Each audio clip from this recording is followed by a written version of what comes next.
皆さんこんにちは、マッハーです。今回は私がずっとやりたかった牧場データのプレゼント企画をやりたいと思います。私がデザインしたスターデューバレーの牧場に皆さんに実際に入り込んでもらって自由に散歩してもらいたいというものです。マルチプレイとかではなくて、牧場のセーブデータをダウンロード可能な状態で公開するので、各々ご自身のデバイスにダウンロードしてもらって好きな時に好きなように歩き回ってほしいなと思います。データを公開する牧場はこちらの聖なる森です。今回は牧場データの公開が初めてということで、まずはモッドを使用していない牧場から選びました。ただコミュニティタブで行ったアンケートで中世の村という牧場が一番人気だったので、そちらの牧場のデータ公開も今後やっていきたいなと思っています。注意事項としてスターデューバレーのバージョンが 1.6 以上である必要があります。1.5 でプレイしている方は牧場データをダウンロードしても開くことができないのでご注意ください。また牧場自体は 1.5 の時に作ったものですが、牧場を探索する過程でアップデート内容が一部ネタバレになってしまう可能性があるのでご注意ください。セーブデータをダウンロードできる方は PC でスターデューバレーをプレイしている方です。はい、それでは聖なる森の牧場を簡単に紹介したいと思います。こちらは1年くらい前にデザインした牧場で、牧場デザインの中では通算で3つ目のものになります。で、とにかく森をテーマにデザインしてみたいなと思って作った牧場で、フォレストマップでやっています。で、モッドなどは全く使わずにバニラの状態でデザインしました。ゼロから牧場が完成するまでのタイムラプス動画は作ったので、1分半くらいの短い動画なので、ぜひそちらも見てみてください。果樹は建物のそばとか周りの8マス以内に障害物があると育たないので、この牧場をデザインするときはまず初めに果樹を全部植えてから建物を並べていきました。そういう流れもタイムラプス動画に載ってるので、ぜひ見てほしいです。では牧場を歩き回りながらご紹介していきますね。ここに立ってる建物はシェーンと結婚した時に建てられるシェーンの鳥小屋ですね。牧場が寂しくならないようにある程度建物を建てたいなと思っていて、シェーンと結婚したらこちらの鳥小屋がついてくるので、今回はシェーンと結婚することにしました。で、森をテーマにしたいということで全体的に木をたくさん植えたんですけど、全て果樹を使っています。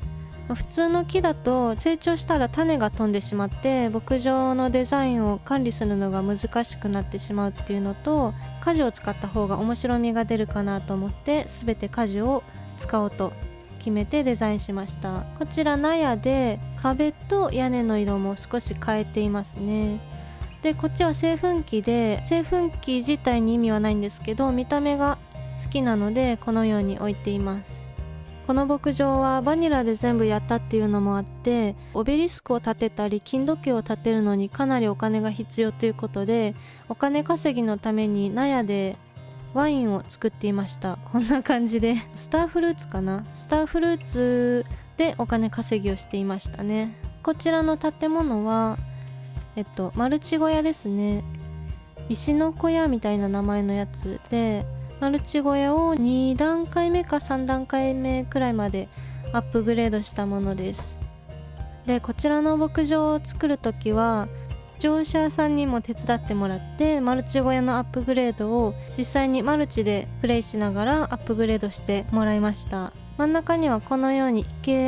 池を囲うように金の柱を置いていって、で一番上に金時計を置きました。この金時計の色合いとタルフラワーのパステルカラーみたいな色合いがすごく似合うかなと思って、今回はタルフラワーも池の周りに規則的に置いています。池の周りだけでも床の種類が1,2,3種類くらい使っているので、牧場に入った時はじっくり見てみてください。で、池の周りはオレンジの木と桃の木で丸く囲うようになっています。これは普通の池なんですけど、この池の位置に合わせて魚のいる池を右に1つと左に2つ配置しています。ここのスペースは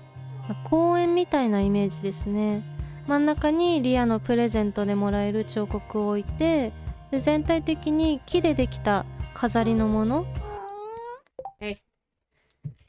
で全体的に木でできた飾りのものを置いてみようかなという感じですね。今回温室をどこに置くかすごい迷ったんですけど、こちらの下の方にマルチ小屋の隣に置いてあります。でこちらのマルチ小屋もアップグレードした見た目にしたかったので、別の視聴者さんに手伝ってもらって2段階目かなまでアップグレードした見た目になってます。このマルチ小屋も視聴者さんにアップグレードを手伝ってもらってこのような見た目になってます。で個人的に一番のお気に入りはこちらの池の周りに、オベリスクをこんな感じで並べて、で下にザクロの木をこうまた斜めに植えてるという感じで、色合いも結構好きですし、あと池の周りにカエルとかの石像も並べたっていうのも結構気に入っていますね。で今回の牧場を散歩するにあたって1点ちょっと注意というか、見た目に賑やかさを出すためにたくさんシーズンプラントを置いてるんですよね。なので非常に歩きにくくなっていて、行けない場所は基本的にはないようにはなってるんですけど、ちなみにここの道、ロビンの家につながるこの道はこの家によって完全にブロックされてるんで、ここは通れないです。ということでね、ちょっとシーズンプラントがあらゆるところに置かれていて、若干歩くのに手間取ると思うんですけど、その辺も含めてね、歩き回るのを楽しんでいただければなと思います。今回牧場データ公開にあたって家の中も少し模様替えをしました。家の中はもともとは作業しやすいようにちょっとごちゃごちゃとなってたんですけど、せっかくデータを公開するということで森の家っぽい内装に少しだけしてみたので、そちらもぜひ楽しみにしていてください。ちなみにこの牧場はもともと名前が違って、最初は森の隠れ家っていうタイトルでやってたんですけど、出来上がって牧場全体を見てみたら隠れ家という漢字があんまり出てなかったので、こう牧場の見た目に合わせてタイトルも聖なる森という風にしました。というわけで牧場紹介はこれくらいにしますね。では牧場データのダウンロード方法を説明していきます。まずはセーブデータをダウンロードする作業です。この動画の概要欄にある URL をクリックすると Mahaz Stardew Farms というフォルダが開きます。こちらには牧場のセーブデータとダウンロード方法をまとめたファイルが入っています。ここから先はこのダウンロード方法のファイルを見ながらダウンロードしてもらっても大丈夫です。まずダウンロードする牧場の ZIP ファイルをダブルクリックして、こちらのダウンロードボタンをクリックします。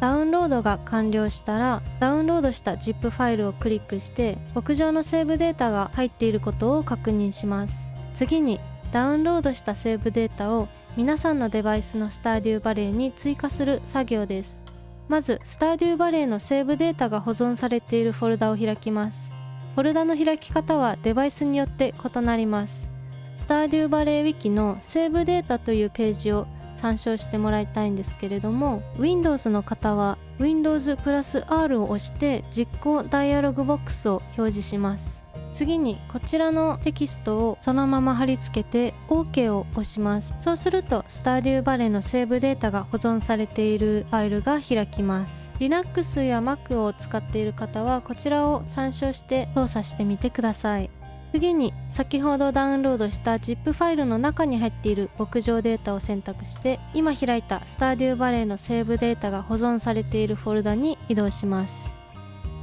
これでスターデューバレーを起動すると私のセーブデータが追加されているはずです。以上、牧場データのプレゼント企画についてでした。質問や感想などコメントでいただけるととても嬉しいです。ご視聴ありがとうございました。